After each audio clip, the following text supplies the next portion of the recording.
Hi, I'm Joan Wrench, and this is my cohort, Ann Wakely. We're going to talk to you today about Proposition 28. You will see it on your ballot as provides additional funding for arts and music education in public schools. It is an initiative statute. So, Ann, what is the question behind Proposition 28?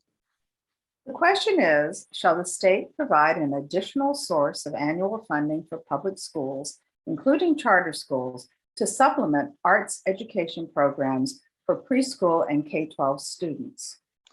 What is the current situation behind Proposition 28? Well, the California Constitution mandates that the state set aside a minimum amount each year from the general fund and local property taxes to fund public schools. In most years, the state must provide about 40% of general fund revenue to meet this requirement. Does the state have specific requirements for art education? Yes, the state requires schools to offer instruction in visual and performing arts in some form to students in kindergarten through grade 12. But local school districts decide on the particular courses and who will teach them. The state does not provide additional funding specifically for arts and music education. So what does Proposition 28 propose? Proposition 28 proposes that beginning in 2023, the state will provide supplemental funding for arts and music education for students in preschool through grade 12 in public schools, including charter schools. And where will that money come from? The additional money would come from the state general fund and would be equal to 1% of the minimum required amount that the school district received the year before. And how will the funds be distributed?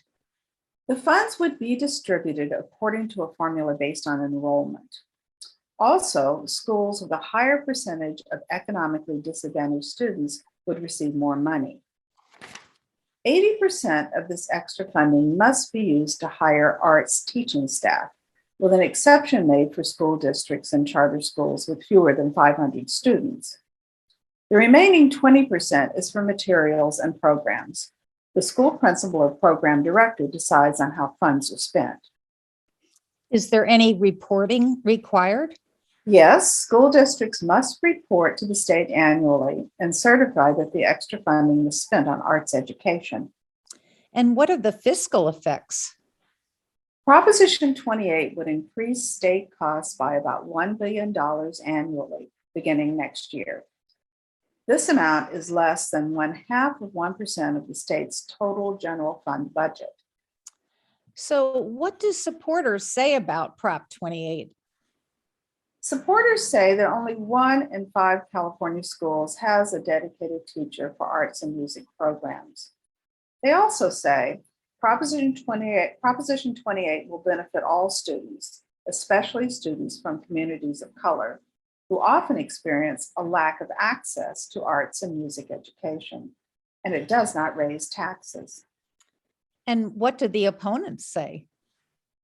The opponents say that this will reduce flexibility in the state budget, limiting the ability to respond to future changes and fund emerging critical needs. Opponents also say that spending on California K-12 public education is going up while enrollment is going down. As a result, per student expenditures adjusted for inflation are the highest since at least 1988. And what about campaign financing? What does that look like? Well, the PAC Yes on 28, Californians for Arts and Music in Schools, has donated $8 million to date in support. The top donors of this PAC are displayed on your screen.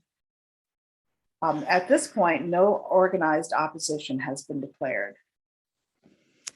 In conclusion, what does a yes vote mean? A yes vote means that the state would provide funding specifically for arts education in public schools for students in preschool and grades K through 12. This amount would be in addition to the constitutionally required public school funding. And what does a no vote mean?